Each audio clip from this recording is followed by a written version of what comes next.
آج پہلا قدم لے لیا گیا ہے۔ جو چوہدری پرویز الہی صاحب اور سارے ایم پی ایز جو ہیں وہ آج سے پاکستان تحریک انصاف کا حصہ بن گئے ہیں۔ چوہدری صاحب بڑی مبارک ہو۔ کسی بھی دسو نا جڑا نواں سفر شروع ہوا ہے یہ اوپر جس طریقے نال جانا ہے جس طریقے نال لگے جانا ہے یہ سارا وہ بھی اور اس کے ساتھ ساتھ جو چوہدری پرویز الہی صاحب کو ہم نے جو تحریک انصاف کا صدر بنانا ہے اس کا بھی جو ہے سینئر لیڈرشپ نے اس کی منظوری دی ہے اور اس کو جو ہمارے آئین کے مطابق جو ہے وہ اس پہ آگے چلیں گے اور انشاءاللہ اس کے اوپر بھی عمل درآمد جو ہے وہ ہوگا۔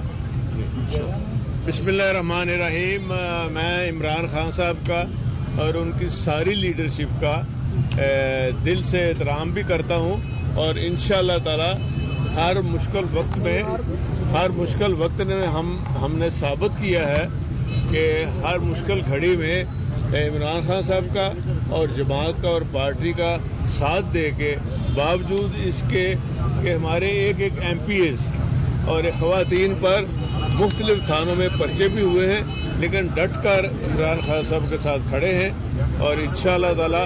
آپ دیکھیں گے کہ آگے چل کے جو کارکردگی کے حوالے سے ہم نے ڈیلیور کر کے دکھایا ہے۔ بے شک 2002 سے لے کے 9 تک مجھے چیف منسٹرشپ ملی، بہترین کام ہوئے جس میں 1122 جیسے ادارے بنے اور جو 6 ماہ اب ملے تھے چیف منسٹر کے طور پہ، بعد میں ہم نے خود عمران خان صاحب کے کہنے کے اوپر جا کے اسمبلی بھی ڈیزالو کر دی اور وہ کام ایسے تھے جو 6 ماہ میں ختم نبوت کے حوالے سے، دین کے حوالے سے اور ہیلتھ کارڈ کے حوالے سے جس کو شہباز شریف نے اب بند کر دیا ہے اور ہاسپٹلز کے حوالے سے وہ آج تک نہیں ہوئے اور انشاءاللہ تعالی اللہ تعالیٰ نے ہمیں موقع دیا تو اسی طرح یہ خدمت جاری رہے گی اور عمران خان صاحب کا ساتھ ہمیشہ ساتھ ہوگا ہمارا اور ہمارے لوگوں کا، ہمارے ساتھیوں کا۔ ہم ہر وہ کام کریں گے جس میں پاکستان کا، ملک کا، پنجاب کا فائدہ ہوگا اور اپنے ساتھیوں کو مضبوط کریں گے۔